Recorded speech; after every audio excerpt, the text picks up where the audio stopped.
Glory to God. Hallelujah. എന്നാൽ ഇവിടെ നമ്മൾ കാണുന്ന ഒരു പ്രത്യേക വ്യക്തിയാണ്. ആരാ വ്യക്തി എന്നറിയോ? അടുത്ത വാക്യം 26-ാം വാക്യം. യേശു അവരോട് ധൈര്യപ്പെടുവീൻ, ഞാനാകുന്നു, പേടിക്കേണ്ട എന്ന് പറഞ്ഞു. അതിന് പത്രോസ് കർത്താവേ നീ ആകുന്നു. ഇവിടെ മതി മതി. ഇത്ര കേട്ടേ ഉള്ളൂ. ഞാനാകുന്നു പറഞ്ഞപ്പോൾ എന്ത് ചെയ്തു പത്രോസ്? അതിന് പത്രോസ്. നമുക്ക് ഇതിനാവശ്യം പറയാമോ? അതിന് നമ്മുടെ പേര് അവിടെ വെച്ച് പൂരിപ്പിക്കാമോ?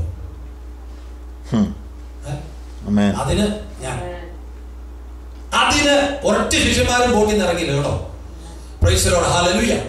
ഈ പലപ്പോഴും നമ്മൾ ഈ ബോട്ടിൽ തന്നെ ഇരിപ്പാൻ എളുപ്പമാണ്. നമുക്ക് ഇവിടെ ഇരിക്കുന്ന ബെഞ്ചിലൊക്കെ ഇരിക്കാൻ വളരെ എളുപ്പമാണ് അല്ലേ? എന്നാൽ ചില സാഹചര്യം വരുമ്പോൾ പ്രൈസ് ഗോഡ് നമുക്ക് അങ്ങോട്ട് എന്താണെന്നറിയോ? എന്തുകൊണ്ടാണ് നമ്മൾ പലപ്പോഴും സ്റ്റക്കായി പോകുന്നത് ഞാൻ പറയും. ഒന്നാമത്തെ കാര്യം, നമ്മുടെ ഒരു കംപ്ലാസന്റ് ആറ്റിറ്റ്യൂഡ്, നമുക്കൊരു സംതൃപ്തി നിറഞ്ഞതായിരിക്കുന്ന ഒരു എന്താണ് ഒരു മനോഭാവം നമ്മൾ ധരിക്കുന്നതുകൊണ്ടാണ്. Praise God. ഇതിനപ്പുറം എനിക്ക് ഉയരേണ്ട ആവശ്യം ഉണ്ടോ?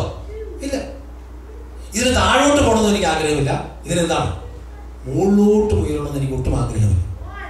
A complacent attitude. Praise God. അതാണ് നമ്മൾ ബോട്ടിൽ നിന്ന് ആരും ചാടാത്തത്. ഈ അത്ഭുതം കാണുന്നവരൊക്കെ എന്താണെന്നറിയോ? ബോട്ടിൽ നിന്ന് ചാടിയിട്ടുണ്ട്. Praise the Lord. Praise the Lord. ഞാൻ സത്യമായി വലിയൊരു ദൂതാണ് എന്നോട് പറയുന്നത്. Praise the Lord. ഹല്ലേലൂയ.